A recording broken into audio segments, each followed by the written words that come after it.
Hello everyone, good evening सभी को। Welcome to fill a form. सभी का स्वागत है फिल अ फॉर्म पर। क्लास को ज्वाइन कर लीजिए सभी टाइमली, और एक बार मुझे कंफर्म कर दीजिए आपकी ऑडियो वीडियो क्लियर है।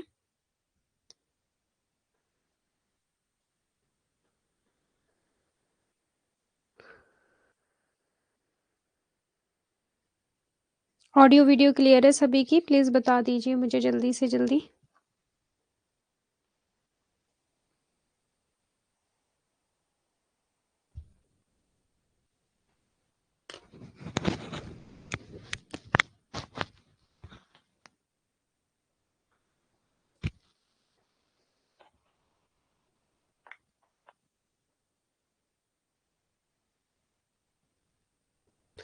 ममता जी, गुड इवनिंग, कैसे हैं आप? ऑडियो वीडियो क्लियर है? We want JRF June 2024। Okay, very good. हाँ जी, किसी का कोई डाउट है तो प्लीज़ आप पूछ सकते हो। और रोहिणी जी, गुड इवनिंग। आपकी फर्स्ट क्लास है क्या? अच्छे हैं मैम। ओके जी। अंकिता जी, गुड इवनिंग। ओके, नोट्स मिल गए थे क्या सभी को? नोट्स का बता दो मुझे एक बार, नोट्स मिल गए हैं सभी को? सुमन छांसटा ji, good evening. Rohini second class है, ओके ठीक है। रिकॉर्डेड क्लास से देख लेना, इकोनॉमिक्स वाली भी और अकाउंटिंग एंड ऑडिटिंग वाली भी, means unit second, unit third और यूनिट फर्स्ट की। ठीक है, यूनिट फर्स्ट सेकंड हमारी कंप्लीट है और यूनिट थर्ड की भी हमारी कुछ ही क्लासेस रहती है, फिर हमारा यूनिट थर्ड भी कंप्लीट हो जाएगा। नोट्स सबको मिल गए? कोई ऐसा जिसको नोट्स ना मिले हो? एक्चुअली कल मैंने सर से बात की थी कि नोट्स शो नहीं हो रहे आप लोगों को, तो मे बी अभी आपकी प्रॉब्लम सॉल्व होगी। 5 फाइल्स मैंने अपलोड की है यूनिट थर्ड में। 5 की 5 मिल गई है ना सभी को? मीन सारे नोट्स अपलोड कर दिए, कल की क्लास वाले भी। कोई डाउट है किसी का तो प्लीज एक बार पूछ लीजिए, फिर हम क्लास को स्टार्ट करते हैं जल्दी से जल्दी, बिकॉज मुझे काफी टॉपिक आपको करवाने हैं आज।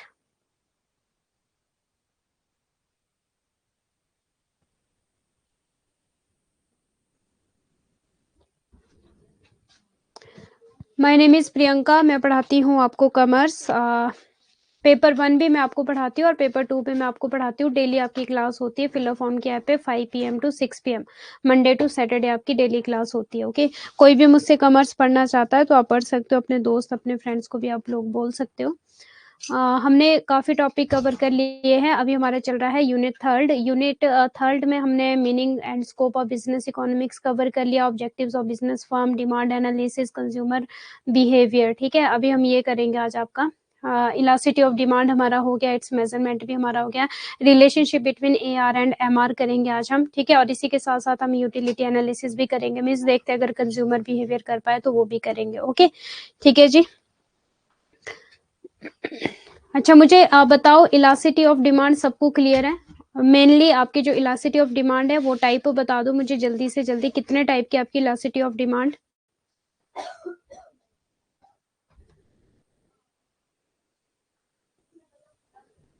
जल्दी से जल्दी मुझे बताओ, इलास्टिसिटी ऑफ डिमांड कितने टाइप की है? अगर किसी को कोई भी डाउट नहीं है तो अभी मुझे बताओ, इलास्टिसिटी ऑफ डिमांड कितने टाइप की है आपकी?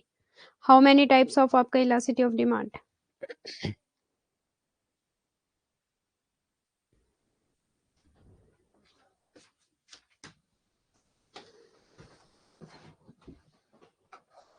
हाँ जी, बोल दीजिए प्लीज।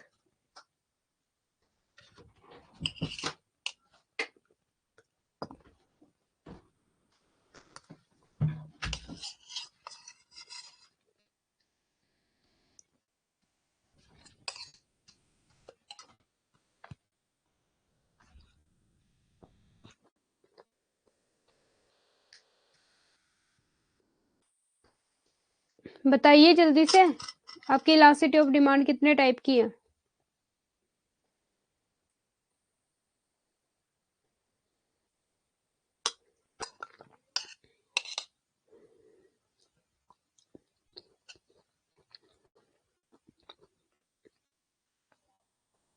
क्या हो गया, कोई भी रिप्लाई नहीं कर रहा? कल पढ़ा नहीं था क्या हमने elasticity of demand? Good evening teacher Panwar ji. मैं पूछ रही हूँ इलास्टिसिटी ऑफ डिमांड आपकी कितने टाइप की है, जल्दी से बताओ मुझे, फिर क्लास स्टार्ट करनी है।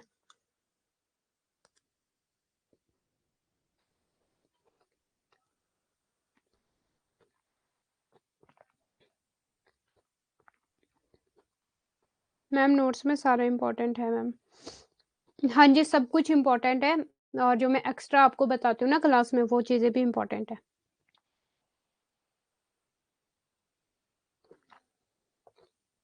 Means each and every line is very, very important. Price, income, cross, हाँ जी, वेरी गुड। ठीक है, और हमने कल कौन सा किया था? प्राइस वाला किया था। प्राइस वाले की 5 डिग्री थी मेनली, ठीक है। Perfectly elastic, in elastic, relatively in elastic, elastic वाला था आपका और यूनिटरी इलास्टिक वाला था, ठीक है। उसके मैंने आपको कर्व भी बताए थे कि किस तरह का कर्व बनता है, और जो उसका ईडी 0, ईडी 1, ईडी आपका इन्फिनिटी और ईडी आपका more than and less than, वो भी बताया था आपको साथ के साथ, ठीक है। और उसके मीनिंग भी बताए थे आपको साथ के साथ। ओके, अभी मुझे ये बताओ, जो प्राइस सेंसिटिव होता है ना, वो कहाँ होता है? Elasticity of demand more than 1 में होता है कि elasticity of demand less than 1 में होता है?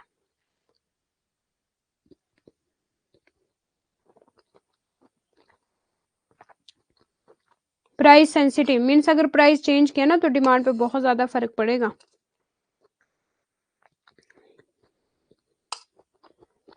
यस, मोर देन 1 में होता है, वेरी गुड। और उसको क्या बोलते हैं? रिलेटिवली इन इलास्टिक होता है कि रिलेटिवली इलास्टिक होता है? मैंने बोला था दो, जो जितने भी उसके नेम है वो याद रखने, पूछा जाएगा एग्जाम में।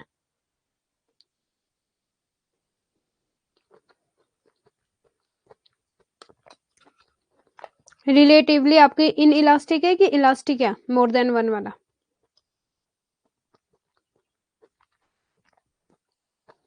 नेम से क्लियर होना चाहिए। इलास्टिसिटी होता है बेलोचदार, मीन्स जिससे बहुत ज्यादा फर्क पड़ रहा है किसी चीज पे। और हम प्राइस और डिमांड की बात करें तो आपका इलास्टिक हो जाएगा वो, क्योंकि बहुत ज्यादा फर्क पड़ रहा है। अगर प्राइस चेंज हो रहा है तो बहुत ज्यादा फर्क पड़ रहा है, इट मीन्स कि वो इलास्टिक हो जाएगा। इन इलास्टिक होता है जब ज्यादा फर्क ना पड़े डिमांड पे, ठीक है। तो इन रिलेटिवली इन इलास्टिक हो जाएगा आपका लेस देन 1 में। Yes, very good. हाँ, रिलेटिवली आपका इलास्टिक हो जाता है, वेरी गुड।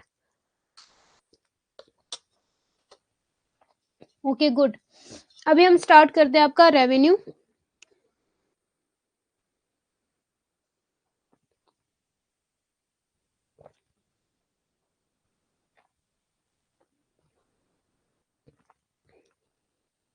Let's start. अब प्लीज कोई भी डिस्टरबेंस नहीं करेगा क्लास में, सुनना ध्यान से। हाँ, जहाँ नहीं समझ आएगा वहां आप लोग मुझसे पूछ सकते हो। ओके, ध्यान देना कि मैं क्या बोलूंगी, और आपको पता है कि मैं आपको प्रैक्टिकल से एग्जांपल देती हूँ। तो सबसे पहले हम समझेंगे कि what is the meaning of revenue. Revenue होता क्या है? रेवेन्यू के मेनली 3 टाइप है आपके: total revenue, average revenue and marginal revenue. Sorry, marginal revenue. यहाँ से एग्जाम में बहुत बार, मीन्स अभी तक मैं आपको जितने भी टॉपिक करवा रही हूँ ना बिजनेस इकोनॉमिक्स के, ऐसा कोई टॉपिक नहीं है जो एग्जाम में ना पूछा गया हो। सारे के सारे टॉपिक इंपॉर्टेंट है और इजी है अगर आप ध्यान से समझोगे। देखो, एक बार नहीं समझ आता, यू हैव ऑप्शन, आपके पास रिकॉर्डेड क्लास के ऑप्शन है, आप सेकेंड टाइम क्लास देखो। नहीं सेकेंड टाइम समझ आ रहा, थर्ड टाइम क्लास देखो। मुझे नहीं लगता कि आपको फिर फोर्थ टाइम क्लास देखने की जरूरत पड़ेगी। ज्यादा से ज्यादा आपको सेकेंड फर्स्ट टाइम में नहीं समझ आता, ठीक है, मान गई। सेकेंड टाइम में हो सकता है थोड़ा बहुत समझ आ रहा है, बट तीसरी क्लास से ज्यादा आपको जरूरत नहीं पड़ेगी। 1.5x की स्पीड में देख सकते हो।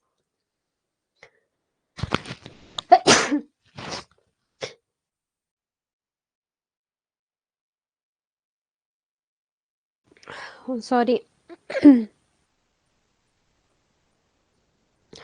गुड इवनिंग प्रिया जी, ज्योति वर्मा जी, गुड इवनिंग, गुड इवनिंग सभी को। ओके, सो अभी स्टार्ट करते हैं हम रेवेन्यू से।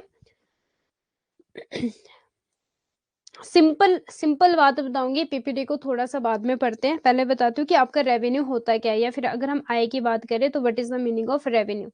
रेवेन्यू का मतलब होता है कि आपने मान लो कोई प्रोडक्ट बनाया, ठीक है, या फिर कोई भी फर्नीचर, सपोज हम फर्नीचर की बात करते हैं, ठीक है, आपने फर्नीचर बनाया सपोज, ठीक है। फर्नीचर में हम बात करते हैं सपोज आपके टेबल की, ठीक है।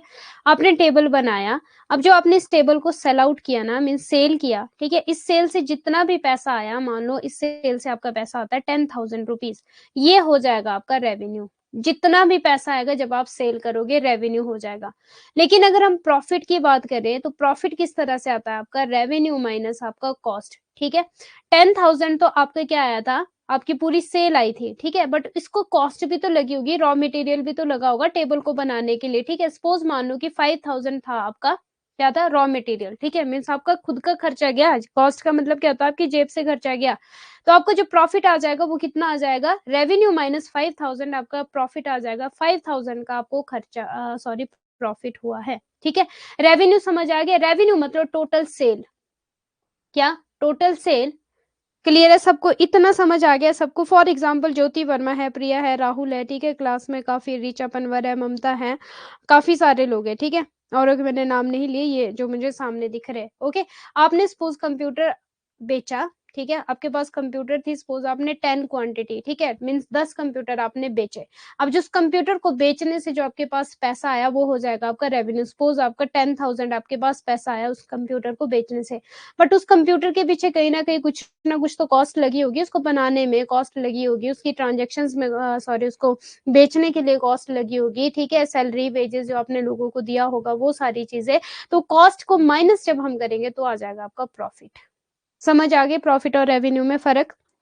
अब चलते हैं पीपीटी की तरफ, ओके। तो सबको समझ आ गया रेवेन्यू आपका, और रेवेन्यू आपका मेनली कितने टाइप का है, टोटल रेवेन्यू है, एवरेज रेवेन्यू एंड आपका मार्जिनल रेवेन्यू। अब ये देखो, ये मार्जिनल, ये तो हम कब से लेकर पढ़ते आ रहे हैं, ठीक है। मार्जिनल क्या होती है, वन एडिशनल यूनिट, ये तो बस आप कीवर्ड है ये, इसको याद रखना, वन एडिशनल यूनिट, ये क्या हो जाएगी आपकी मार्जिन, या फिर एक्स्ट्रा एडिशनल यूनिट, ठीक है। Revenue is the amount received by an organization from the sale of given quantity of a commodity in the market. There are three important, ठीक है, सेल, ये देखो यही बात ये बोल रहा है, ओके। तो मुझे नहीं लगता कि इसमें ज्यादा कुछ बताने की जरूरत है। चलिए नेक्स्ट, सबको क्लियर है what is the meaning of revenue and profit का भी मैंने बता दिया कि प्रॉफिट क्या है और रेवेन्यू क्या है। रेवेन्यू और प्रॉफिट सेम नहीं है, कुछ बोलते कि रेवेन्यू और प्रॉफिट सेम है, बट रेवेन्यू और प्रॉफिट सेम नहीं है, ओके। समझ आ गया भी रेवेन्यू और प्रॉफिट का कॉन्सेप्ट। अब देखो, अब आता है हमारा टोटल रेवेन्यू। टोटल रेवेन्यू हमारा सेम एज रेवेन्यू है, सेम एज रेवेन्यू है, कि मींस टोटल रेवेन्यू का क्या मतलब हो जाएगा कि आपने जितनी भी सेल की है ना क्वांटिटी, ठीक है, वो आ जाएगा टोटल रेवेन्यू। और अगर मैं टोटल रेवेन्यू का फॉर्मूला बताऊं तो प्राइस इनटू क्वांटिटी। प्राइस का मतलब क्या हो गया आपका, कि मान लो मेरी मान लो एक पेन है, ठीक है, एक पेन का मेरा प्राइस है 10 रुपीज, ठीक है, ये क्या हो गया मेरा प्राइस। अब जो क्वांटिटी है, सपोज मान लो मैं 100 पेन सेल आउट करती हूँ, 100 पेन का मेरा कितना बन जाएगा, 1000 रुपीज, तो ये क्या बोलेंगे हम, टोटल रेवेन्यू। इतना क्लियर है सबको। प्राइस इंटू क्वांटिटी समझ आ गया, एक पेन है उसका प्राइस है 10, ठीक है, क्वांटिटी कितनी होगी, 100 पेन मैंने बेचे, और 10 इंटू 100 कितना आ गया, 1000, और ये आ गया मेरा टोटल रेवेन्यू। क्लियर है सबको, टोटल रेवेन्यू। अब अगर हम बात करते हैं एवरेज रेवेन्यू की, द रेवेन्यू पर यूनिट की बात हो रही है अब यहाँ पे, ठीक है। एवरेज रेवेन्यू क्या है आपका, पर यूनिट। जैसे कि मान लो एक पेन है मेरा कितने का है, ₹10 का है, तो ये हो जाएगा मेरा एवरेज रेवेन्यू। अब एवरेज रेवेन्यू का क्या फॉर्मूला होता है, टोटल रेवेन्यू अपॉन क्वांटिटी। अब देखो टोटल रेवेन्यू मेरे पास कितना था, 1000 था, ठीक है, और क्वांटिटी मेरे पास कितनी थी, 100 क्वांटिटी थी, ठीक है। अब बात वही आ गई, 10 रुपीज, एक पेन की कितनी कीमत है, 10 रुपीज। दिख रहा है यहाँ पे, ये एवरेज रेवेन्यू का फॉर्मूला है, टोटल रेवेन्यू अपॉन आपका क्वांटिटी। और एवरेज रेवेन्यू को प्राइस भी बोला जाता है, क्या बोला जाता है, एवरेज रेवेन्यू को प्राइस भी बोला जाता है, क्योंकि ये बात करता है पर यूनिट की। देख लो यहाँ पे एक पेन है 10 रुपीज का है, तो जब मैंने एवरेज रेवेन्यू का फॉर्मूला लगाया तो मेरे पास 10 रुपीज ही आया पर यूनिट की। एक चीज मेरी कितने की है, ठीक है, ओनली पर यूनिट, मीन्स एक चीज एक प्रोडक्ट मेरा कितने का है, वो आ जाएगा आपका average revenue. Priyanka ji revenue का कॉन्सेप्ट करवा रही हूँ। जो आपका रेवेन्यू है, रेवेन्यू होता है आपका जो टोटल सेल हम करते हैं ना, उसको बोलते हैं रेवेन्यू, ठीक है। और जो रेवेन्यू माइनस अगर हम माइनस कॉस्ट करें तो आता है आपका प्रॉफिट। क्योंकि अब सपोज मान लो कि आपने कोई फर्नीचर बेचा, फर्नीचर जैसे कि एग्जांपल मैंने दिया टेबल, ठीक है, टेबल आपने बेचा सपोज, ठीक है, 10 टेबल आपने बेचे सपोज 10,000 के, ओके। अब ये हो गया आपका पूरा रेवेन्यू, बट इस टेबल को बनाने के लिए आपको रॉ मटेरियल भी तो लगा होगा, इसलिए जब हम कॉस्ट माइनस करेंगे ना रेवेन्यू में से तो आ जाएगा आपको प्रॉफिट। और रेवेन्यू मेनली आपके 3 पार्ट्स में डिवाइड है, एक है आपका टोटल रेवेन्यू, एक है आपका एवरेज रेवेन्यू, एक है आपका मार्जिनल रेवेन्यू।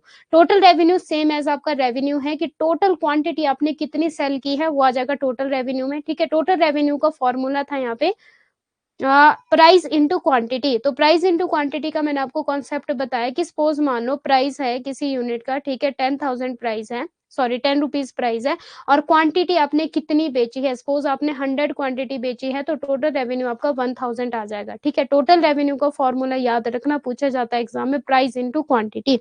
क्लियर है सबको?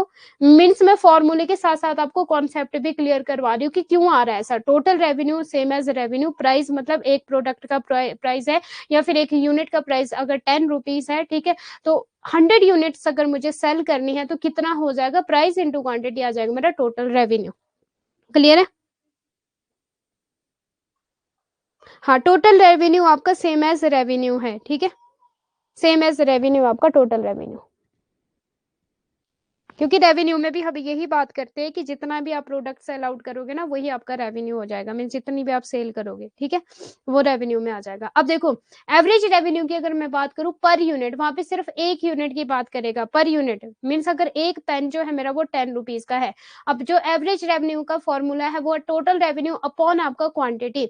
अब देखो कहीं ना कहीं ये 10 रुपीज आएगा। अब अगर मान लो मेरा ये वाला 10,000, टोटल रेवेन्यू 10,000 मैंने निकाला था, क्वांटिटी कितनी थी, ये थी 100, ठीक है, 10 रुपीज के पेन थे और 100 पेन बेचे, ठीक है, तो 10 रुपीज पर यूनिट के हिसाब से कि एक यूनिट की कितनी कितना प्राइस है, ठीक है, कितना एक यूनिट के बेचने से कितना हमें फायदा होगा। The revenue per unit of the output sold of a commodity is known as average revenue. Very very important है ये, एवरेज रेवेन्यू का कीवर्ड है पर यूनिट, ठीक है, and total receipt from the sale of a given quantity of a commodity are known as total revenue. Total receipt आपका keyword है total revenue का, और मार्जिनल रेवेन्यू का आपका कीवर्ड है additional revenue generated by selling an additional unit of output is known as marginal revenue, की एक additional unit के इंक्लूड होने से। अब देखो जो आपका अभी जल्दी से जल्दी फॉर्मूले प्लीज लिखते रहना, आपके पास जिस तरह से आप फॉर्मूले लिखोगे ना आपके कॉन्सेप्ट क्लियर होते जाएंगे, ठीक है,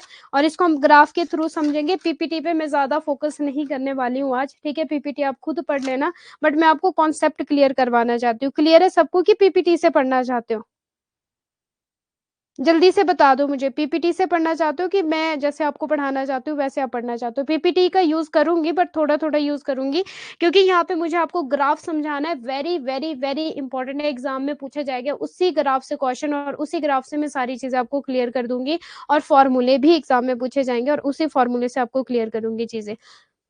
ठीक है, ठीक है, ओके गुड। अब पता है क्या है जो मैं पढ़ा रही हूँ, प्लीज नोट्स बनाते रहना, क्योंकि पीपीटी में आपको फॉर्मूले दिए हैं, कहीं कहीं दिए होंगे मैं भी, ठीक है, कहीं कहीं दिए होंगे।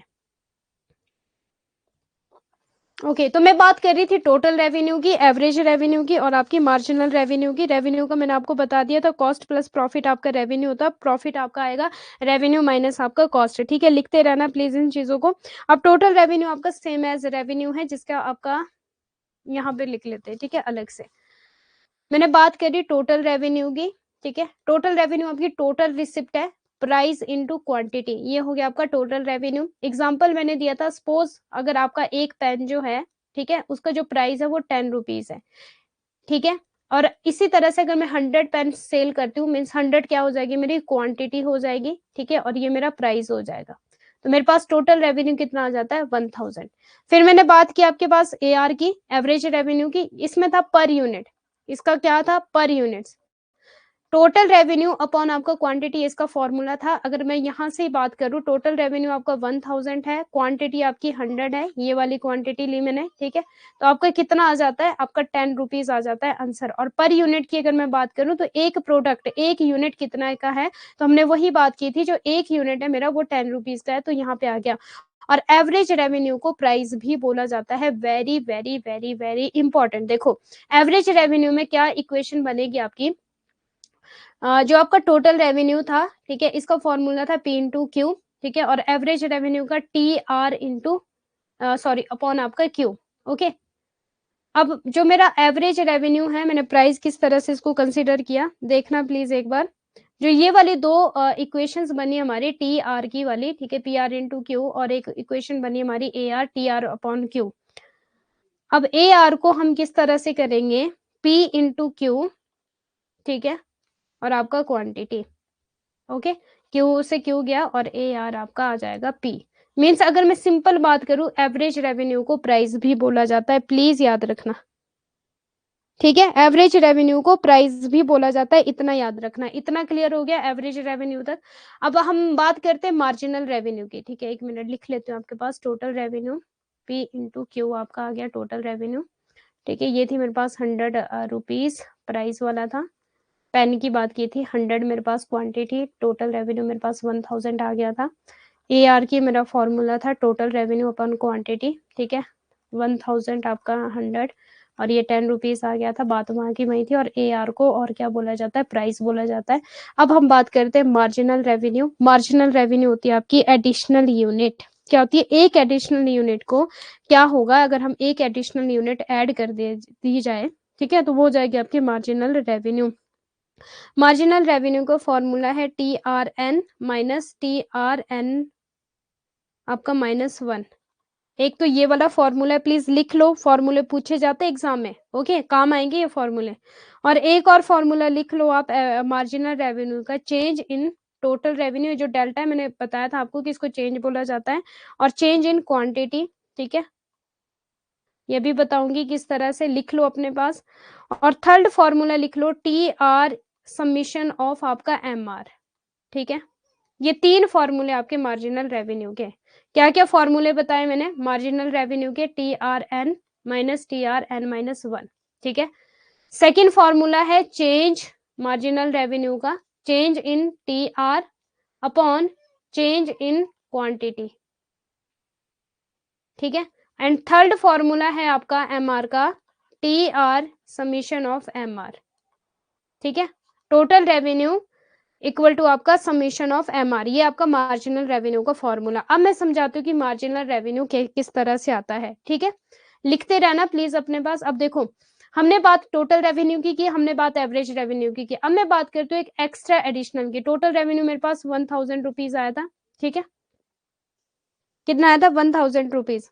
अब मान लो अगर मैं 100 सेल कर रही हूँ ना, 100 क्वांटिटी में सेल कर रही हूँ, मेरा आता है 1000 रुपीज। बट अगर मैं 101, ये क्या है मेरा एडिशनल, सपोज मेरा जो आता है वो आता है मेरा 1100 रुपए। ठीक है, 101 मीन्स एक एक्स्ट्रा एडिशनल अगर मैं सेल आउट करती हूँ तो कितना है मेरा 1100 रुपए। अब ये जो 100 रुपए है ना, यही तो मेरा मार्जिनल रेवेन्यू है। ठीक है, 1000 माइनस आपका कितना 1100, कितना आ जाएगा मेरा 100 रुपीज। तो यही मेरा मार्जिनल रेवेन्यू है। अब ये वाला फॉर्मूला लगता है यहाँ पे, देखो TRN 1000, TRN माइनस आपका 1000 माइनस आपका 1100। ठीक है, 1000 1100, ये आ जाएगा आपका 100। ओके, अब चेंज इन TR और चेंज इन क्वांटिटी वाला भी बताती हूँ। एक तो स्लाइड अगर मेरे पास होती है ना, तो एक ही उसमें ले ली जाए एक्स्ट्रा स्लाइड। वेट करना 1 मिनट। PPT से पढ़ लेना अपने आप। ठीक है, वैसे तो मैं ट्राई करूंगी कि PPT से भी पढ़ाऊँ आपको, बट मुझे कुछ फॉर्मूले कुछ कॉन्सेप्ट आपको क्लियर करवाने, इसलिए ऐसे ही करना है जैसे मैं करवा रही हूँ। ठीक है, मार्जिनल रेवेन्यू इंपॉर्टेंट है, एग्जाम में पूछा जाता है। ठीक है, हमने बात की थी मार्जिनल रेवेन्यू की, क्या था फॉर्मूला, TRN -1। ठीक है, और एक फॉर्मूला है आपका मार्जिनल रेवेन्यू का, change in total revenue and change in आपका क्वांटिटी। ठीक है, और एक फॉर्मूला था आपका TR समीशन ऑफ आपका MR। अब देखो यहाँ पे सपोज एग्जाम्पल, ठीक है, TR total revenue of 10 units, कितनी ऑफ 10 यूनिट्स। अब जो ये मेरी यूनिट्स होती है, आपको पता है ये क्या है, क्वांटिटी है। ठीक है, ये कितनी है, सपोज 1000 है।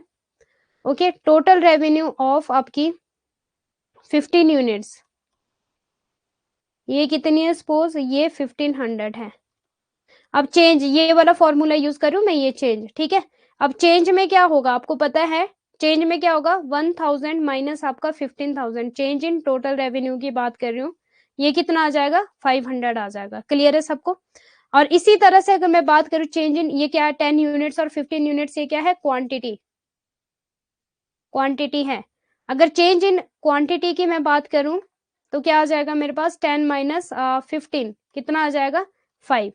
ठीक है, अब मैं अगर यहाँ पे फॉर्मूला यूज करती हूँ MR, change in total revenue और चेंज इन क्वांटिटी, तो क्या आएगा हमारा टोटल रेवेन्यू, कितना आया था मेरे पास, चेंज इन 500, और क्वांटिटी मेरे पास कितनी आई थी, चेंज इन 10 माइनस 15 5। तो ये कितना आ जाएगा मेरे पास आंसर आपका 100। ठीक है, ये हमारी मार्जिनल रेवेन्यू। अभी इतना क्लियर है सभी को? मार्जिनल रेवेन्यू सबको क्लियर हो गया? यस या नो? तीनों फॉर्मूले लिख लो प्लीज अपने पास, कोई भी फॉर्मूला एग्जाम में पूछा जाएगा तो कर लेना। ठीक है, अब मैं बताती हूँ आपको, ये था हमारा, ठीक है, पीपीटी से बस फॉर्मूले लिख लेना अपने पास। टोटल रेवेन्यू ये है keyword, total receipt from the sale of given quantity of commodity, total revenue. Average revenue per unit of the output sold, ये है कीवर्ड। और आपका marginal revenue, additional revenue generated by selling an additional unit of output, ये है हमारे पास keyword. बस इतना clear है? मार्जिनल रेवेन्यू के तीनों फॉर्मूले करवा दिए, एवरेज रेवेन्यू का फॉर्मूला करवा दिया मैंने, टी आर अपॉन आपका क्यू एवरेज रेवेन्यू का फॉर्मूला है, और टोटल रेवेन्यू का फॉर्मूला है T R P into Q. ठीक है, और एवरेज रेवेन्यू को और क्या बोला जाता है, आपका प्राइस। ठीक है, और मार्जिनल रेवेन्यू के तीनों फॉर्मूले मैंने करवा दिए आपको। क्लियर है सबको? लिख लेना प्लीज अपने पास, पूछे जाएंगे एग्जाम में अगर पीपीटी में। अब हम बात करते हैं कि marginal revenue and total revenue का रिलेशनशिप क्या है, तो ये मैं आपको करवाना चाहती हूँ ग्राफ से। यहाँ पे मेनली दो केस है, प्लीज ध्यान देना मेरी बातों पे। ठीक है, हो जाएगा आज हमारा। ओके, यहाँ पे मेनली आपके दो केस रहने वाले हैं। एक तो when price remain constant, means price change नहीं होगा। और प्राइस चेंज कब नहीं होगा, जब जो आपकी मार्केट है वो परफेक्ट कंपटीशन मार्केट है। परफेक्ट कंपटीशन है तो प्राइस बिल्कुल भी चेंज नहीं होगा।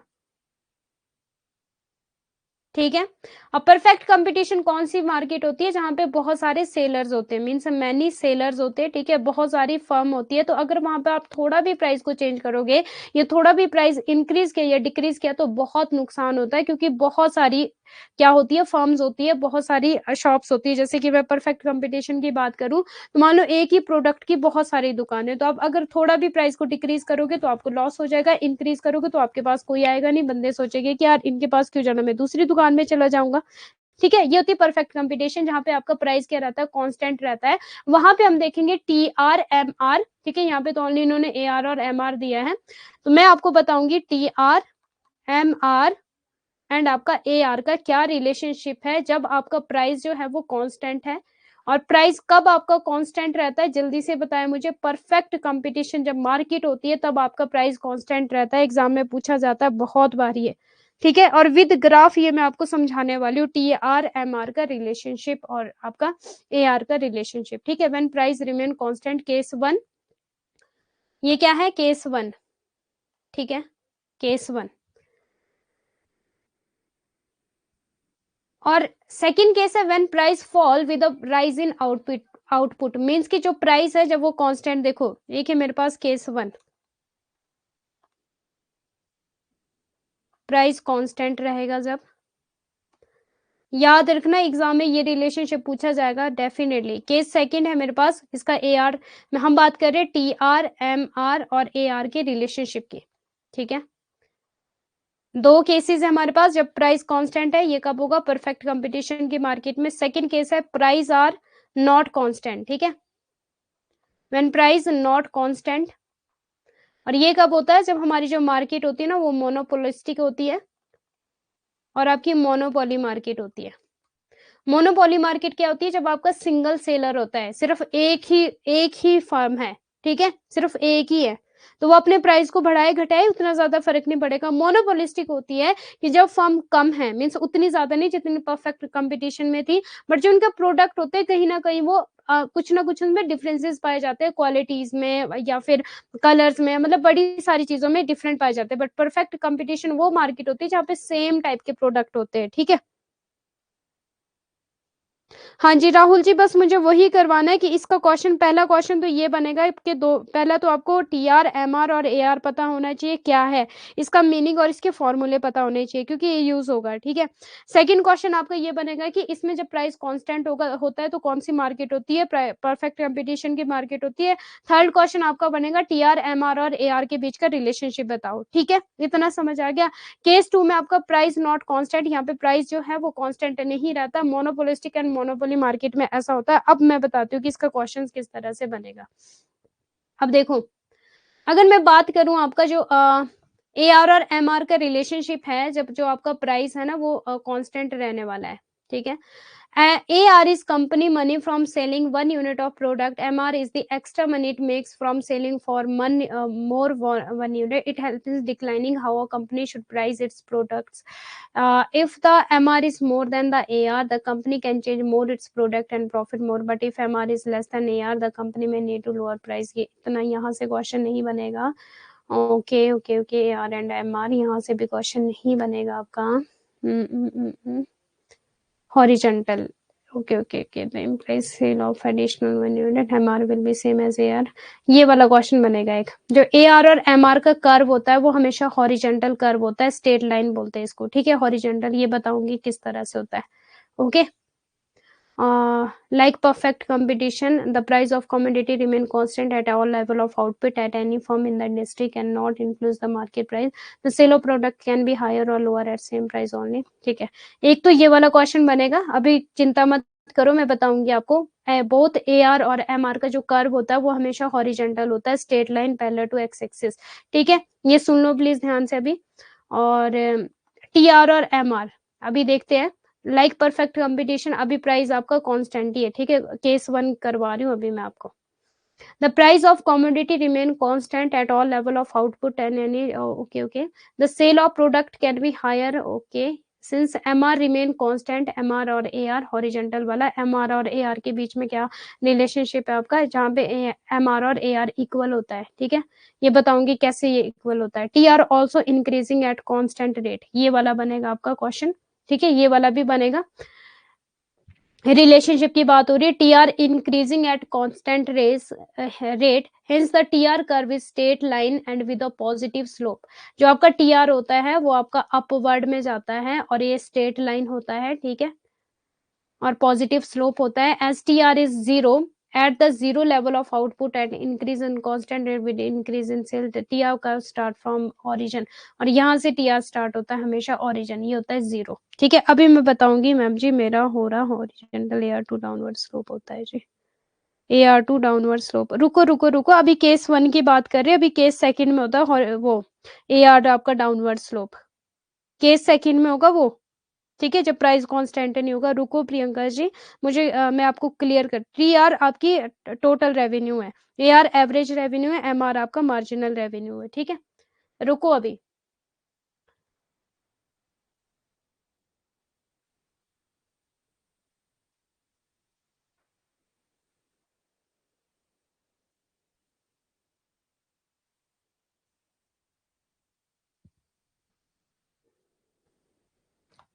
एक तो ये वाले रिलेशन करने हैं, वेरी वेरी इंपॉर्टेंट, यहाँ से डेफिनेटली एग्जाम से क्वेश्चन पूछा जाता है, ठीक है। रुक जाओ अभी।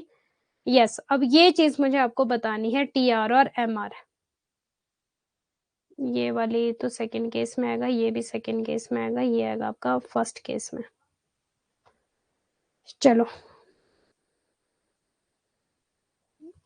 अब देखो, केस 1 इस तरह से ही मेरे पास अपने पास नोट्स बनाना है, ठीक है। केस 1 में क्या होने वाला है आपका, प्राइस कांस्टेंट। सबसे पहले हम केस 1 की बात करेंगे, अभी कोई भी केस सेकंड को बीच में नहीं लाएगा, जैसे मैं पढ़ा रही हूँ सुन लो अभी, ठीक है। वो केस सेकंड की बात कर रहे थे आप। प्राइस कांस्टेंट कब रहता है हमारा, जब परफेक्ट कंपटीशन मार्केट होती है हमारी, ठीक है। इतना सबको पता है। परफेक्ट कंपटीशन कौन सी मार्केट होती है, जहाँ पे जो सेलर्स होते हैं वो बहुत ज्यादा होते हैं और जो फर्म है वो भी बहुत ज्यादा होते हैं और कहीं ना कहीं सेम प्रोडक्ट होता है, ठीक है। वो तो हम मार्केट में पढ़ेंगे, परफेक्ट कंपटीशन कौन सी मार्केट है, मोनोपोलिस्टिक मोनोपोली कौन सी है। बस अभी इतना समझ लो, परफेक्ट कंपटीशन के केस में क्या होगा, प्राइस कांस्टेंट रहेगा। अब मैं बात करती हूँ टोटल रेवेन्यू, एवरेज रेवेन्यू और मार्जिनल रेवेन्यू रिलेशनशिप, ये एग्जाम में पूछा जाएगा। ग्राफ से समझेंगे, ठीक है। सपोज जो मेरा आउटपुट है,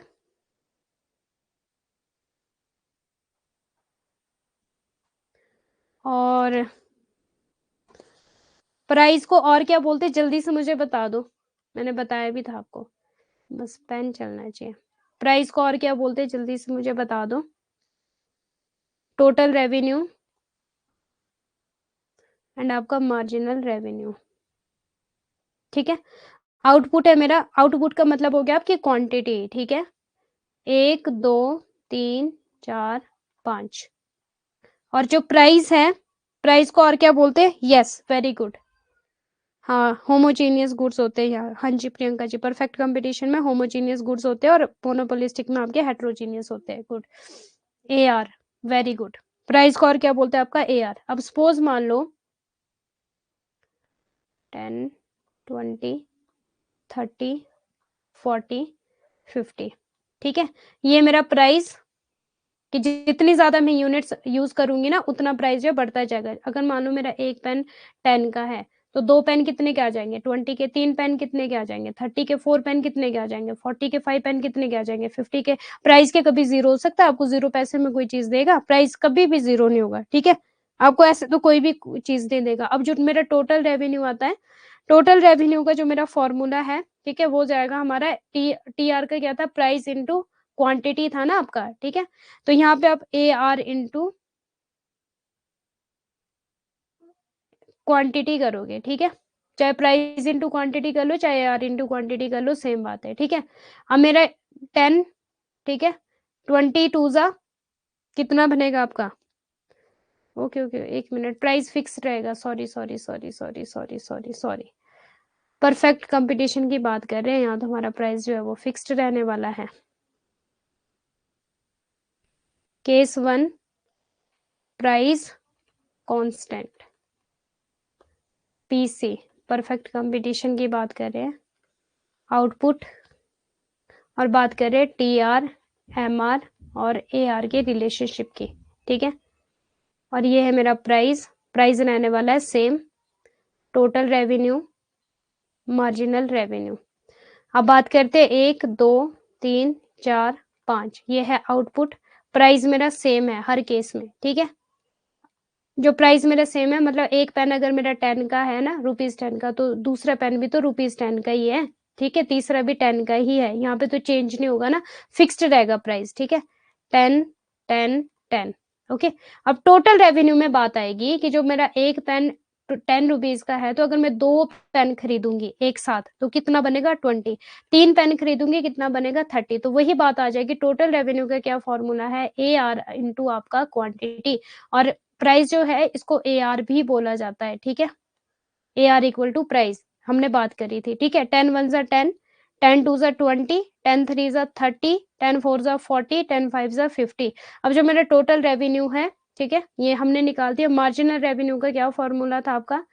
टी आर एन, और आपका टी आर एन माइनस 1, ठीक है।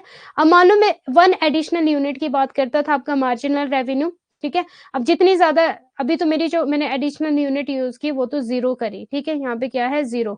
लेकिन अब मैं जब और एक एडिशनल, यहाँ पे अगर मैं 2 आउटपुट पे जा रही हूँ, 20 माइनस 10 कितना हो जाएगा? 10। 30 माइनस 20 कितना हो जाएगा? 10। 40 माइनस 30 कितना हो जाएगा? 10। 50 माइनस 40 कितना हो जाएगा? 10, ठीक है। ये है मेरा जो मेरा फॉर्मूला यूज हुआ, क्योंकि एक एक्स्ट्रा यूनिट से, एक एक्स्ट्रा यूनिट के होने से मेरा टोटल रेवेन्यू पे क्या फर्क पड़ रहा है, और जो मेरा टोटल रेवेन्यू से फर्क पड़ रहा है वो मार्जिनल रेवेन्यू बताता है, जैसा कि हमने पढ़ा था, ओके। अब देखो, अब जो मेरा ग्राफ बनता है ना, अब यहाँ पे ध्यान देना, केस 1 की बात हो रही है यहाँ पे, ठीक है। यहाँ पे सिर्फ आपके 2 ही ग्राफ बनेंगे, और इसी 2 ग्राफ से आपका सारा कॉन्सेप्ट क्लियर हो जाएगा। केस 1 का प्राइस कांस्टेंट का एज इट इज ऐसे ही रखना। अब ये 0 से जो आपका टोटल रेवेन्यू है, ये हमारा आउटपुट, ठीक है, एक्स एक्सिस पे, और वाई एक्सिस पे है मेरा क्या? रेवेन्यू। यस, कहाँ है मेरा पेन? रेवेन्यू, ठीक है। अब जैसे जैसे मेरा आउटपुट बढ़ रहा है, आउटपुट क्या है? क्वांटिटी, 1 2 3 4 5, मेरा टोटल रेवेन्यू इंक्रीज हो रहा है? बताओ मुझे जल्दी से, क्या टोटल रेवेन्यू इंक्रीज हो रहा है? प्राइस मेरा फिक्स है, सपोज ये है प्राइस, ठीक है, ये है प्राइस, प्राइस जो है वो बिल्कुल फिक्स है, फिक्स्ड है प्राइस, ठीक है। 10 10 10 10 10, क्या मेरा टोटल रेवेन्यू इंक्रीज हो रहा है? क्योंकि अगर मैं एक पेन परचेज करती हूँ तो ₹10 का है, अगर मैं 2 पेन परचेज करती हूँ है तो पेन का जो प्राइस है वो तो सेम है, चाहे आप 10 पेन लो, 10 के 10 पेन का जो प्राइस है वो 10 ही रुपीज है। बट अगर मैं क्वांटिटी अगर एक पेन खरीदती हूँ तो 10 रुपए लगेंगे, 2 पेन खरीदूंगी 20 रुपए लगेंगे, 3 पेन खरीदूंगी 30 रुपए लगेंगे, 4 पेन खरीदूंगी 40 रुपए लगेंगे। प्राइस सेम है सभी पेन का। ऐसा नहीं है कि मेरा एक पेन 10 का है, दूसरा पेन मेरा 11 का है, तीसरा पेन मेरा 12 का है, चौथा पेन मेरा 15 का है। प्राइस सेम है, प्राइस कांस्टेंट है। परफेक्ट कंपटीशन के केस में टोटल रेवेन्यू, मार्जिनल रेवेन्यू और एवरेज रेवेन्यू का रिलेशनशिप पढ़ रहे हैं। सबको समझ आ रहा है? प्लीज बता दो मुझे। अब देखो, ओरिजिन से, ये इसको बोलते हैं ओरिजिन, जीरो से यहां से मेरा जो टोटल रेवेन्यू है, ठीक है, 10 यहाँ पे था, सपोज 10 20 30 40 50। अब जो मेरा टोटल रेवेन्यू है ये जाएगा इस तरह से। कैसे? ये 10 था, ये 20 30 40 50 60, जितना भी जाएगा ये है मेरा टोटल रेवेन्यू। अभी आप इसका स्लोप देख सकते हो, क्या स्लोप बना है टोटल रेवेन्यू का हमारा? क्या स्कोप बना है हमारा? ये इंक्रीज तो हो रहा है, ठीक है, बट किस तरह से? कांस्टेंट रेट से ये इंक्रीज हो रहा है हमारा टोटल रेवेन्यू। और ये क्या है हमारा? Upward straight line, upward straight line, ठीक है। ये कर्व भी एग्जाम में पूछा जाता है कि टोटल रेवेन्यू का जो कर्व बनता है वो कैसा बनता है? Upward straight line. तो प्लीज ये याद रख लेना जो मैंने आपको यहाँ पे इक्वेशंस करवाई है, इसी कारण से। क्लियर है सबको? अब मैं बात करती हूँ कि टोटल रेवेन्यू का मुझे पता लग गया, ठीक है, कि ये मेरा टोटल रेवेन्यू। हमने बात करनी है टोटल रेवेन्यू, मार्जिनल रेवेन्यू और एवरेज रेवेन्यू के रिलेशनशिप की। सेकंड ग्राफ बनाती हूँ यहाँ पर, ठीक है। ये मेरा आउटपुट और ये है मेरा यहाँ पर प्राइस, या फिर आप रेवेन्यू बोलो। प्राइस क्या है? फिक्स्ड है, ठीक है। अब मैं बात करती हूँ मार्जिनल रेवेन्यू और ये मेरा एवरेज रेवेन्यू। एवरेज रेवेन्यू को और क्या बोला जाता है? प्राइस। देख रहे हो? फिक्स्ड है, 10 10 10 10 10 10 10, ठीक है। M R equal to A R, case 1, ठीक है। और अगर मैं एरिया की बात करूं तो जो मेरा टोटल रेवेन्यू है ना, ये आ जाएगा एरिया में, ठीक है। ओ एस एल, अगर हम ऐसा करके बनाते हैं तो ये आ जाएगा मेरा टोटल रेवेन्यू, ठीक है। और यहाँ पर भी अगर मैं एक ही मैंने ग्राफ में शो करना हो तो M R equal to A R, ठीक है। और जो मेरा टोटल रेवेन्यू वो कैसा है? वो इंक्रीजिंग रेट में है, अपवर्ड स्ट्रेट लाइन, ठीक है। कांस्टेंट है बट इंक्रीज हो रहा है। इतना क्लियर है? ये था मेरा केस 1, एक्स एक्सिस और आपका वाई एक्सिस। क्लियर है सबको इतना? अब हम देखते हैं इसका relationship. A R is constant, ठीक है, परफेक्ट कंपटीशन के मार्केट में, और M R is also constant. ये एग्जाम में पूछा जाएगा, ए आर इज कांस्टेंट, अभी पढ़ा हमने, ठीक है। ए आर क्या था हमारा? प्राइस कांस्टेंट था, तो एम आर भी हमारा क्या होगा? कांस्टेंट होगा। पहला केस, यहां से एग्जाम में क्वेश्चन पूछा जाएगा। सेकंड केस क्या होगा? यहाँ पे टी आर इंक्रीज हो रहा है, टोटल रेवेन्यू इंक्रीज हो रहा है, नो डाउट, मान गए हम इंक्रीज हो रहा है, बट कौन से रेट पे? कांस्टेंट रेट पे। कौन से रेट पे? कांस्टेंट रेट पे इंक्रीज हो रहा है, क्योंकि हर एक प्रोडक्ट का सेम ही प्राइस है 10 रुपीज। इंक्रीज हो रहा है बट कांस्टेंट रेट पे, क्योंकि हर एक प्रोडक्ट का सेम प्राइस है 10 रुपीज। ऐसा नहीं कि एक पेन का प्राइस 10 है, दूसरे पेन का प्राइस 11 है, तीसरे पेन का प्राइस 12 है, ऐसा नहीं है। कांस्टेंट रेट पे टीआर इंक्रीज हो रहा है, ठीक है, मान गए। Because MR indicate the rate, because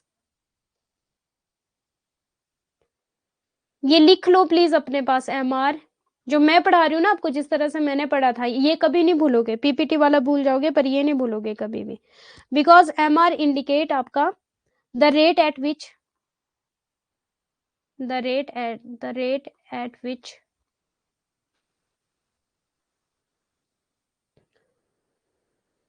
TR increase at constant rate, ठीक है। TR increase at constant rate, TR increase at constant rate। Total revenue का फर्क हमारे मार्जिनल रेवेन्यू पर भी पड़ता है, ठीक है। क्लियर है सबको? क्योंकि हमने इस वाले ग्राफ से देखा था। ये देखो, ये टोटल रेवेन्यू, यहाँ पे ये देखो, और इसी से तुम्हारा मार्जिनल रेवेन्यू आया है ना, ठीक है। ये आउटपुट है और ये प्राइस है, ठीक है, मिली जुली भगत है सारी। थर्ड आ गया आपका, third point, both A R and M R are आपका इंडिकेट बाय हॉरिजेंटल, ठीक है। बोथ आपका ए आर और आपका एम आर इंडिकेट बाय, ये मैंने वो वाली लाइन बताई आपको, ठीक है, जो मैंने स्टार्टिंग में अंडरलाइन की थे, horizontal horizontal line. Because price is constant, because price क्या है हमारा? A R, price is constant when A R is constant means price, ठीक है, AR is constant, okay, MR is also constant, MR is also constant। ठीक है, clear है सभी को? कोई डाउट किसी का यहाँ पर? अब देखो जो मेरा टोटल रेवेन्यू था ना, ये देखो बढ़ता बढ़ता है, क्योंकि जितना हमारा यूनिट सेल होगा ना, उतना हमारा टोटल रेवेन्यू बढ़ता जाएगा। ठीक है, जितना मेरा यूनिट सेल हो रहा है ना, unit 1, unit 2, unit 3, unit 4, unit 5, उतना मेरा टोटल रेवेन्यू बढ़ता बढ़ता जा रहा है। ओके, क्लियर है?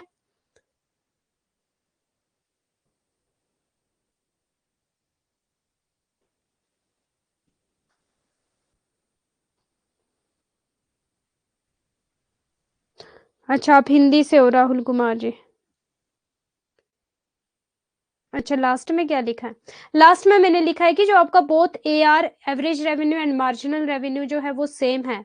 ठीक है, बिकॉज और हॉरिजेंटल लाइन यहाँ पे बनेगी, जैसा मैंने ग्राफ में बताया था ना आपको। हिंदी वालों को 1 मिनट, आपका भी सॉर्ट आउट करते हैं इशू। देखो ये वाली लाइन थी ना AR और MR वाली हमारी, नहीं ऐसा नहीं, MR पहले आएगा फिर आपका AR आएगा। ठीक है, ये वाली बात बोल रहा है वो यहाँ पे, और कुछ नहीं बोल रहा है। ओके, केस 1 होता है जी कंप्लीट, केस 1 होता है कंप्लीट। अब PPT में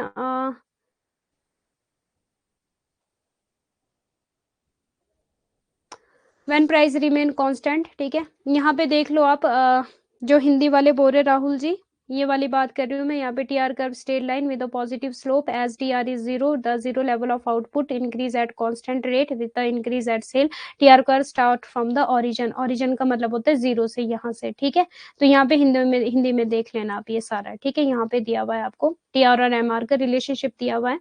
ओके, यहाँ पे देख लो, MR remain constant and AR TR also increasing at constant rate, ये बता दिया मैंने आपको। ठीक है, हिंस TR ये भी बता दिया मैंने आपको। और average revenue, yes, average revenue और मार्जिनल रेवेन्यू इसमें उतना खास नहीं दिया है। यहाँ वाला, हाँ ये देखो, both AR and MR curve coincide in a horizontal straight line parallel to X axis, ये मैंने बता दिया आपको किस तरह से आपका। ठीक है, ये आपका MR इक्वल टू AR, क्योंकि आपका जो मैंने आपको इक्वेशन करवाई वहां पे MR भी 10 आ रहा है और आपका AR भी 10 आ रहा है। AR क्या होता है? प्राइस होता है। ठीक है, यहाँ पे आप देख लो हिंदी में, हिंदी वालों के लिए क्षैतिज सीधी रेखा में समापित, क्षैतिज बोला जाता है हॉरिजॉन्टल को। ओके, और बस इतना था आपका, ये था आपका केस 1।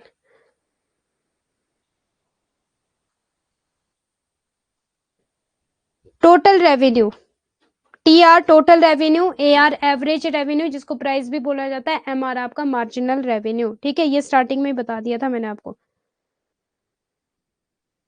ये याद कर लेना, सारे के सारे केस बहुत बार एग्जाम में पूछे जाएंगे ये।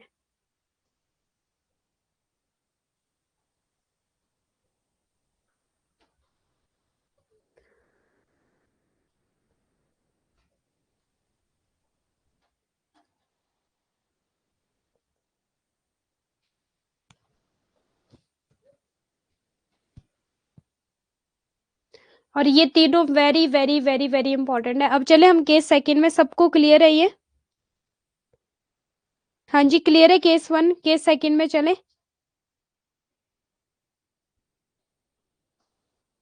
केस 1 सबको क्लियर हो गया, केस सेकंड में चले विद ग्राफ। ये आपका केस सेकंड, जब प्राइस आपका कांस्टेंट नहीं रहेगा, प्राइस आर नॉट कांस्टेंट। ठीक है, नॉट कांस्टेंट मींस कौन सी कंडीशन में? एक तो मोनोपोलिस्टिक कंपटीशन मार्केट में, और एक आपका मोनोपोली में, प्राइस नॉट कांस्टेंट। ठीक है, यहाँ पर जो है वो प्राइस चेंज होता रहेगा। ओके, अब इसको भी ग्राफ से ही समझते हैं, PPT पे ज्यादा ध्यान नहीं देंगे। ओके ठीक है, ग्राफ से बताऊंगी। ये आपका आउटपुट 1 2 3 4 5 6 7, ठीक है, जितना भी है यार, ये वाला आपका केस 1 है। ठीक है, और अगर इसी में मुझे बनाना हो ना TR, ये बना दूंगी मैं TR, और ये आपका केस सेकंड है। ठीक है, MR और AR का, और यहाँ पे आपका TR भी बनता है इस तरह से केस सेकंड में।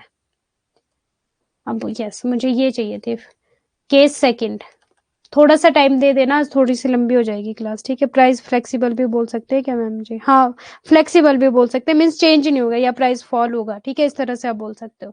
केस सेकंड क्या था हमारा? पहला केस हमारा प्राइस कांस्टेंट था, कौन सी कंडीशन में? परफेक्ट कंपटीशन की। अब सेकंड केस हमारा है price are not constant, price change होगा। कौन सा केस है आपका? मोनोपोलिस्टिक कंपटीशन मार्केट में और आपका मोनोपोली में, ठीक है। यहाँ पे हम देख रहे हैं टीआर, एमआर और एआर का रिलेशनशिप, ठीक है। Total revenue, marginal revenue, average revenue. Again यहाँ पे वही मैं पुट करती हूँ आपका आउटपुट, ठीक है, मीन्स क्वांटिटी।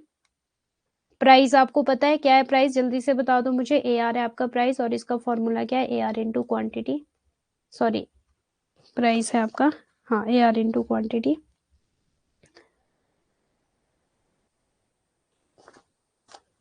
नहीं, प्राइस का formula A R into quantity नहीं, टोटल रेवेन्यू का है। प्राइस क्या हमारा? ए आर है, ठीक है, इसको प्राइस भी बोला जाता है। टोटल रेवेन्यू का फॉर्मूला क्या है हमारा? A R into quantity, means price into quantity, ठीक है। और मार्जिनल रेवेन्यू, मार्जिनल रेवेन्यू क्या है आपका? टी आर एन माइनस 1, ठीक है। और change in total revenue also, change in total revenue, change in quantity, ठीक है। और तीसरा क्या था? T R into summation of आपका एम आर, ठीक है, समीशन ऑफ एम आर। ये था, ये तो मैंने फॉर्मूला ऐसे ही बता दिया ना, कोई नहीं। अब देखो आउटपुट 1 2 3 4 5 6 7 8, ज्यादा चाहिए था मुझे, कोई नहीं, आप कर लोगे। T R A R into Q, हाँ वेरी गुड। अब देखो प्राइस कितना है? मैंने बोला कि यहाँ पे प्राइस चेंज होगा। फर्स्ट केस में प्राइस चेंज नहीं हुआ था, यहाँ पे 10 लिया, 9.5, 9, 8.5, 8, आपका 7.5, 7, 6.5, ठीक है, 6, इस तरह से 9, ठीक है, मतलब 9 क्वांटिटी यहाँ पे हम ले लेते हैं। टोटल रेवेन्यू 10 का 10 हो जाएगा। 9.5 को अगर हम मल्टीप्लाई करते हैं तो कितना आ जाएगा हमारा? 19, 27, 8.5 वाला आ जाएगा 34 और 40, 7.5 वाला 45, फिर आपका आ जाएगा 7 वाला 49, ठीक है। 6.5 वाला आ जाएगा हमारा 52, 6 वाला आ जाएगा हमारा 54, ठीक है। अब मार्जिनल रेवेन्यू भी हमारा चेंज होगा यहाँ पे तो हमारा 10 माइनस 0 10 होगा, ठीक है। और इसी तरह से अगर हमारा 19 माइनस 10 करते हैं तो कितना हो जाएगा? 9 हो जाएगा, ठीक है। और इसी तरह से अगर हमारा 27 माइनस 19 करते हैं कितना आ जाएगा यहाँ पर? 8, और 34 माइनस, ये कर रही हूँ मैं इस तरह से, ठीक है, 34 माइनस 27, 7, 40 माइनस 34, 6, 45 माइनस 45, 49 माइनस आपका 45, 4, 52 माइनस 49 आपका 2, एंड आपका यहाँ पे 6, 9, 54 था ना, और अगर हम 10 वाला भी ले लें यहाँ पे, ठीक है, यहाँ पे आ जाएगा 5.5, तो ये आ जाएगा हमारा 55, 55, 54 माइनस 52 आपका हो जाएगा 54 माइनस 52, 2 आ जाएगा अगेन, ठीक है। और आपका 55, और अगर हम 11, सॉरी 10 11 वाला अगर हम ले लेते हैं 5, ठीक है, ये प्लीज एडजस्ट कर लेना। 55 माइनस 55 आ जाएगा 0, और इसके अगेन अगर हम ले लेते हैं तो इसके बाद आना था आपका 52 माइनस 8 माइनस आपका 55, तो यहाँ पे नेगेटिव में चला जाना था -2 में, ठीक है। अच्छा, आपको दिख नहीं रहा होगा ना, मेरी इमेज आ गई है पीछे, हाँ, इसी तरह से होगा ये। इसका ना ग्राफ देख लेना अब, ठीक है। अब मुझे बस ये इतना समझाना है कि इसको देख लेना, यहाँ पे क्या हुआ, मुझे ये बताना था कि प्राइस चेंज हुआ है, बाकी सारी चीजें वैसी एज इट इज, ठीक है। प्राइस चेंज हुआ, प्राइस के चेंज होने से क्या इफेक्ट पड़ेगा हमारे ग्राफ पे? केस सेकंड में जो मेरा टोटल रेवेन्यू है ना, पहले तो क्या हुआ, मेरा टोटल रेवेन्यू इंक्रीज हुआ, बट किस रेट से हुआ आपका? डिक्रीजिंग रेट से, ठीक है, इंक्रीज हुआ। अब यहाँ पे हो गया मैक्सिमम, जो मैंने 2 निकाला था ना, अगेन जो हमारा 2 बार 2 आया था उसको बोलेंगे हम मैक्सिमम, ठीक है। अब इसके बाद जब मेरा 2 आया था ना, जब आप अगेन आगे आगे आगे आगे चलोगे तो आपका जो प्राइस है, जो आपका मार्जिनल, जो आपका ये है ना, सारी चीजें नेगेटिव में आ जाएगी अब आपकी, ठीक है। तो टोटल रेवेन्यू क्या हुआ मेरा, डिक्लाइन होना शुरू हो गया, ठीक है। टोटल रेवेन्यू मेरा डिक्लाइन होना शुरू हो गया और मार्जिनल रेवेन्यू तो मेरा पहले 0 आया था, ठीक है। जब मैंने 55 माइनस 55 किया तो 0 आया, और जब मैंने 52 माइनस 8 किया, आपका 55 किया, तो मेरा -2 आया, ठीक है। तो जो आपका मार्जिनल रेवेन्यू, एक तो ये 0 आता है और एक ही नेगेटिव में भी आता है, ठीक है। जो आपका टोटल रेवेन्यू है ये कभी भी आपका नेगेटिव में नहीं आएगा, याद रखना। और जो आपका एवरेज रेवेन्यू है ये भी कभी भी आपका नेगेटिव में नहीं आएगा। यहाँ से एग्जाम में क्वेश्चन पूछे जाते हैं, किस तरह से क्वेश्चन बनते हैं यहाँ पे, ठीक है। जो मेरा ये बनेगा यहाँ पे केस, ये होता है मेरा, ये है मेरा केस 1, ठीक है, ये वाला, ये मेरा केस सेकंड और ये मेरा केस थर्ड, ठीक है। अब मैं बात करूं कि जो मेरा टोटल रेवेन्यू जब इंक्रीज हो रहा है तो मेरा मार्जिनल रेवेन्यू और एवरेज रेवेन्यू भी मेरा कहीं ना कहीं इंक्रीज हो रहा है, बट किस रेट से, डिक्रीजिंग रेट से, ठीक है, पहला केस। सेकंड केस की अगर मैं बात करूं, जब मेरा टोटल रेवेन्यू जो मैक्सिमम है ना, ये चीज इसको बोलते हैं मैक्सिमम, तो मेरा मार्जिनल रेवेन्यू उस केस में है 0, सेकंड केस। थर्ड केस की अगर मैं बात करूं, जो मेरा टोटल रेवेन्यू डिक्लाइन हो रहा है तो मेरा एवरेज रेवेन्यू भी डिक्लाइन हो रहा है, डिक्रीजिंग हो रहा है, ठीक है। और जो मेरा मार्जिनल रेवेन्यू है ना वो तो नेगेटिव हो रहा है, ठीक है। तो मेरा एवरेज रेवेन्यू नेगेटिव नहीं होगा, टोटल रेवेन्यू भी नेगेटिव नहीं होगा। ये 3 केस बनते हैं जो एग्जाम में बहुत बार पूछे जाते हैं। क्लियर है सबको यहाँ पे, इंक्रीजिंग या डिक्रीजिंग रेट, यस, क्लियर है सभी को। बस इससे बाहर क्वेश्चन नहीं बनेगा, इससे बाहर क्वेश्चन नहीं बनेगा आपका, ये था आपका इंपॉर्टेंट, ठीक है। AR is increasing when MR is higher than AR, when MR is greater than AR, AR increasing, ये भी एग्जाम में पूछा जाता है। एवरेज रेवेन्यू इंक्रीज हो रहा है और जब हमारा मार्जिनल रेवेन्यू हायर है किससे, AR से।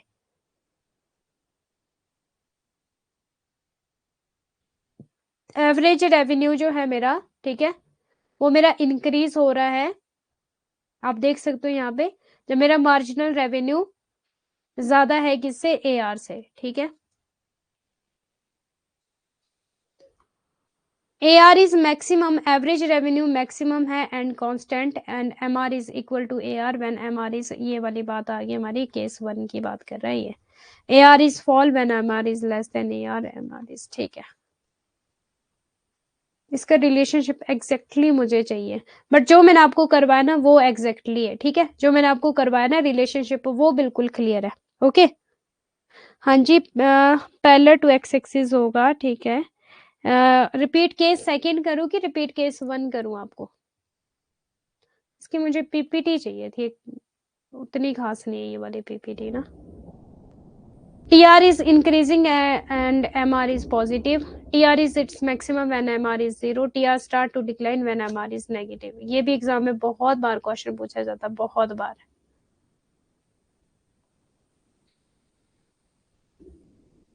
बट इन्होंने सिर्फ यहाँ पे TR और MR का ही रिलेशनशिप बताया है, ठीक है। ये सेकंड केस है, जब आपका प्राइस जो है वो कांस्टेंट नहीं है, जब TR इंक्रीज होगा तो MR आपका पॉजिटिव है। TR इज मैक्सिमम तो MR आपका 0 हो जाएगा। TR जब डिक्लाइन होना शुरू हो जाएगा MR आपका नेगेटिव हो जाएगा। ये देखो, ये हमारा सेकंड केस, ये मेरा मैक्सिमम पॉइंट है, ये मेरा टोटल रेवेन्यू है। ये टोटल रेवेन्यू जब इंक्रीज हो रहा है तो MR, ऐसे इसको ना एक साथ बनाते हैं, वैसे जब ये एक साथ बनता है ना, ये मेरा मैक्सिमम पॉइंट है, ठीक है, और ये है मेरा मार्जिनल और ये वाला है मेरा एवरेज, ठीक है। ये मेरा इंक्रीज हो रहा है, लेकिन यहाँ पे मेरा जो MR है वो ये है MR और ये AR, ठीक है। ये पॉजिटिव है, MR पॉजिटिव है जब इंक्रीज हो रहा है मेरा टोटल रेवेन्यू। जब मेरा TR मैक्सिमम है तो MR मेरा 0 है, और जब मेरा TR डिक्लाइन हो रहा है तो MR जो है मेरा वो नेगेटिव हो रहा है, ठीक है। ये वाला केस बताया इन्होंने यहाँ पे, इन्होंने AR और TR का, इन्होंने तीनों नहीं बताया, TR, MR और AR का नहीं बताया, उन्होंने यही बताया है, ठीक है। बट मैंने आपको तीनों केसेस बताए। अब राहुल कुमार जी मैं कल भी आपको करवाऊंगी, please ma'am unit wise MCQ डाल दीजिएगा ना मैम। अच्छा, ठीक है, बाकी चीज़ अब आपको कल करवाते हैं। ओके, कल आपको अगेन मैं ये रिलेशनशिप करवाऊँगी, क्योंकि मैं देखती हूँ कि मुझे अगर बेस्ट मिल जाता है ना, ये पीपीटी वाला है, क्योंकि मैंने ग्राफ से तो आपको समझा दिया कहीं न कहीं, ठीक है? अगर मुझे बेस्ट मिल जाता है ना पीपीटी वाला, तो फिर वो करवाऊँगी। पीपीटी में मीन्स मैं पीपीटी ही लेकर आऊँगी कल तो मैं फिर पूरी। ओके, ये वाला है आपका सेकंड केस। इसको इरेज़ कर लेती हूँ ना। ग्राफ से बहुत अच्छे से समझ आ जाता है। सेकंड केस, सेकंड, जब आपका प्राइस आर नॉट कांस्टेंट, ठीक है, ये मेरा सेकंड केस है। और केस 1 जो है मेरा, ये है मेरा टी आर, ठीक है, और ये है मेरा M R equal to A R, ये आउटपुट, और ये है मेरा रेवेन्यू, ठीक है। एम आर और ए आर मेरा हॉरिजॉन्टल लाइन है, ठीक है, और टी आर मेरा इंक्रीजिंग है स्टेट अपवर्ड में, ठीक है, अपवर्ड है और इंक्रीजिंग है कांस्टेंट रेट में, ठीक है। इतना याद रखना, बाकी जो मैंने चीजें करवाई थी। ये मेरा मैक्सिमम पॉइंट जब मेरा एम आर 0 हो जाएगा, और जब टी आर डिक्लाइन हो जाएगा तो एम आर नेगेटिव हो जाएगा और ए आर भी डिक्रीज हो जाएगा, ठीक है। A are also decrease, T R भी डिक्रीज होगा, ठीक है, ये दोनों दोनों डिक्रीज होंगे, एम आर नेगेटिव हो जाएगा, बट टी आर और ए आर हमारा नेगेटिव नहीं होगा। केस 1 क्या है कि जब मेरा टी आर इंक्रीज होगा ना, जब डिक्रीजिंग रेट के साथ इंक्रीज होगा, तो मेरा एम आर पॉजिटिव होगा, बट ये भी क्या होंगे, डिक्रीज होंगे, होंगे तो पॉजिटिव, ए आर और एम आर हमारे क्या हो जाएंगे, डिक्रीज होंगे, होंगे पॉजिटिव बट डिक्रीज होंगे। टी आर हमारा इंक्रीज होगा बट कांस्टेंट रेट के साथ, डिक्रीजिंग रेट के साथ इंक्रीज होगा, ठीक है। इतना क्लियर है सबको? 3 केसेस बनते हैं यहाँ पे, case second and case 1। Okay जी। इनकम टैक्स की क्लास तो मई में जाके होगी आपकी, लास्ट यूनिट है ना वो, मई में होगी income tax. Okay, important topic है, very very very very important, यहाँ से डेफिनेटली एग्जाम में क्वेश्चन पूछा जाएगा। बस अब मुझे आपको पीपीटी देनी है एक बेस्ट सी, ठीक है। यहाँ पे सिर्फ टी आर और एम आर का रिलेशनशिप बताया इन्होंने, यहाँ पे सिर्फ एम आर और ए आर का रिलेशनशिप बताया, बस। Okay, so thank you so much all of you, और कल मिलते हैं। कल आपको मुझे कंज्यूमर इक्विलिब्रियम करवाना है, सॉरी कंज्यूमर बिहेवियर, हाँ कंज्यूमर इक्विलिब्रियम में उसमें आ जाएगा। यूटिलिटी एनालिसिस करवाऊंगी कल, मार्जिनल टोटल यूटिलिटी वगैरह वो करवाऊंगी कल सारी, ठीक है, और ये वाले भी करवाऊंगी, ठीक है जी। Okay bye, thank you so much all of you, bye bye, take care.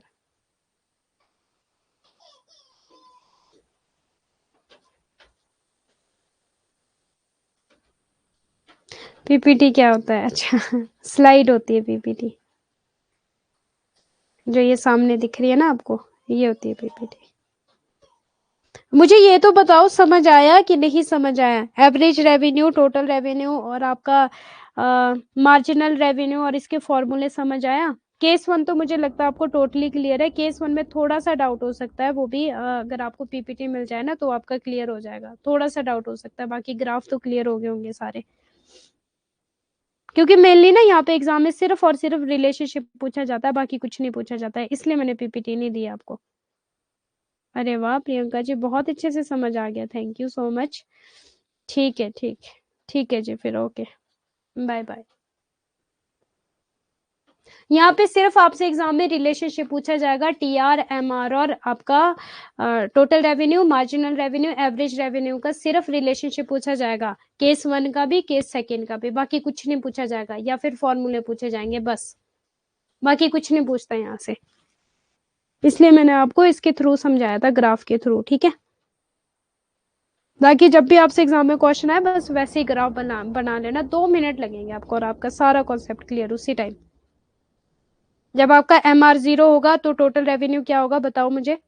जब आपका मार्जिनल रेवेन्यू 0 होगा तो टोटल रेवेन्यू क्या होगा? केस 2 की बात कर रही हूँ मैं, ऐसे क्वेश्चन आते हैं। जब आपका मार्जिनल रेवेन्यू 0 होगा तो टोटल रेवेन्यू इंक्रीज होगा, डिक्रीज होगा कि मैक्सिमम होगा? केस 2 में वहां पे आपको ये नहीं बोलेगा कि केस 2 की बात कर रहा है कि केस 1 की बात कर रहा है, ये सुन लेना। वो आपको खुद समझना पड़ेगा कि जहां पे मार्जिनल रेवेन्यू 0 जा रहा है, टोटल रेवेन्यू मैक्सिमम जा रहा है, इट मींस कि केस 2 की बात हो रही है, क्योंकि प्राइस चेंज हो रहा है उस वजह से ऐसा हो रहा है, यस मैक्सिमम जाएगा। जब आपका टोटल रेवेन्यू आपका डिक्लाइनिंग होगा तो आपका मार्जिनल रेवेन्यू पॉजिटिव होगा, नेगेटिव होगा कि जीरो होगा? ये एग्जाम में क्वेश्चन पूछे जाते हैं। टोटल रेवेन्यू जो है जब आपका डिक्लाइन होगा ना, तो आपका जो मार्जिनल रेवेन्यू है वो पॉजिटिव होगा, नेगेटिव होगा कि जीरो होगा? नेगेटिव होगा, वेरी गुड। और जब आपका टोटल रेवेन्यू इंक्रीज होगा तो आपका मार्जिनल रेवेन्यू पॉजिटिव होगा, नेगेटिव होगा कि जीरो होगा? बस ऐसे क्वेश्चन पूछे जाएंगे, वहां पे ये नहीं बोलेगा कि आपका केस 1 है कि केस 2 है। नो, गलत गलत गलत। मैंने बोला जब आपका टोटल रेवेन्यू इंक्रीज होगा तो मार्जिनल रेवेन्यू आपका पॉजिटिव होगा। इंक्रीज की बात कर रही हूँ मैं। टोटल रेवेन्यू जब आपका इंक्रीज होगा तो मार्जिनल रेवेन्यू आपका पॉजिटिव होगा। टोटल रेवेन्यू जब आपका मैक्सिमम होगा तो मार्जिनल रेवेन्यू आपका जीरो होगा। टोटल रेवेन्यू जब आपका डिक्लाइन करेगा तो मार्जिनल रेवेन्यू आपका नेगेटिव होगा। क्लियर है सबको?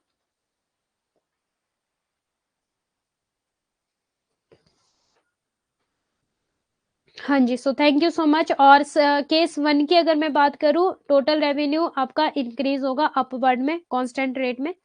मार्जिनल रेवेन्यू और आपका एवरेज रेवेन्यू क्या हो जाएगा? इक्वल हो जाएगा।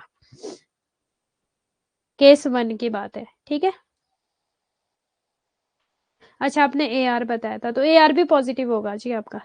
जब आपका टोटल रेवेन्यू इंक्रीज होगा तो एआर पॉजिटिव होगा, मार्जिनल रेवेन्यू भी पॉजिटिव होगा। जब टोटल रेवेन्यू डिक्लाइन करेगा, एवरेज रेवेन्यू डिक्लाइन करेगा, मार्जिनल रेवेन्यू नेगेटिव हो जाएगा। ठीक है, bye bye, God bless you all, take care. कल आपको केस 1 और केस 2 के ना खुद से लिखवाऊंगी मैं नोट्स, जो एग्जाम में पूछे जाते हैं, ठीक है। क्योंकि पीपीटी में मुझे नहीं मिल रहा है उतना अच्छा नोट्स ना, जो मुझे करवाना है आपको, और एग्जाम में वैसे ही क्वेश्चन पूछे जाते हैं, ठीक है। कल खुद से करवाऊंगी जो मैंने नोट्स बनाए थे अपने टाइम में। Okay, bye. 7 PM क्लास होगी शायद, मेरी तो नहीं है आज, बट पता नहीं किसकी होगी, जीतू सर की होगी कि अंगना मैम की होगी, पता नहीं मुझे। Okay, bye bye. कल करवा दूंगी लिख के, मीन्स अच्छे से नोट्स आपको दे दूंगी कल, ठीक है, इन दोनों केसेस के। Okay, bye bye. हाँ, पेपर 1 मेरा कंटिन्यू नहीं होता, ओनली 4 डे क्लास होती है पेपर 1 की, और सेकंड पेपर कंटिन्यू होता है।